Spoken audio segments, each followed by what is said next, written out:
অবশেষে WWE management এই সপ্তাহের মানডে নাইট রয়ের এপিসোডের জন্য রোমান রেন্সকে অফিসিয়ালি কনফার্ম করে দিয়েছেন।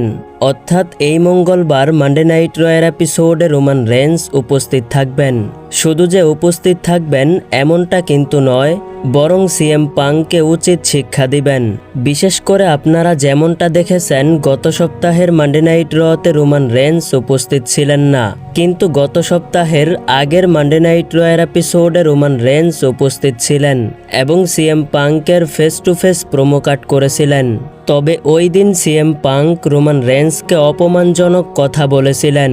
যদিও বা রোমান রেন্স অনেকটাই রেগে গিয়েছিলেন, কিন্তু সিএম পাংক হাতের সামনে থেকে চলে যাওয়ায় তাকে কিছুই বলতে পারেনি। সেই সময় রোমান রেন্স সিএম পাংকে কিছু না বললেও অবশ্যই রোমান রেন্স অপমানের বদলা নিবেন। এছাড়াও গত সপ্তাহে সিএম পাংক উসোসদেরকে রাগিয়ে তুলেছিলেন, যার কারণে এক পর্যায়ে Jey Uso Jimmy Uso CM পাংকে আক্রমণ করে দিয়েছিলেন। যেহেতু ডাব্লিউডাব্লিউই ম্যানেজমেন্ট এই সপ্তাহের মানডে নাইট রয়ের এপিসোডের জন্য রোমান রেন্সকে অফিসিয়ালি কনফার্ম করেছেন, অবশ্যই রোমান রেন্স মানডে নাইট রতে উপস্থিত থাকবেন। দেখা যাক সেখানে রোমান রেন্স উসোসদের বিষয় এবং অপমানের প্রতিক্রিয়া দেখায় কিনা।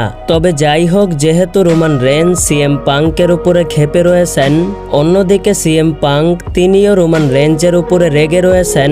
এই সপ্তাহের রতে তাদের প্রোমো সেগমেন্ট অথবা একে অপরকে আক্রমণ করা, এই বিষয়টি দেখতে খুবই ইন্টারেস্টিং হবে।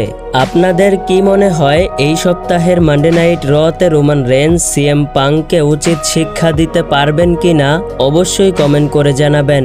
ভিডিওটি ভালো লাগলে অবশ্যই লাইক করবেন। এই চ্যানেলে রেসলিং সম্পর্কে ভিডিও পেতে অবশ্যই চ্যানেলটিকে সাবস্ক্রাইব করে পাশেই থাকবেন। ধন্যবাদ।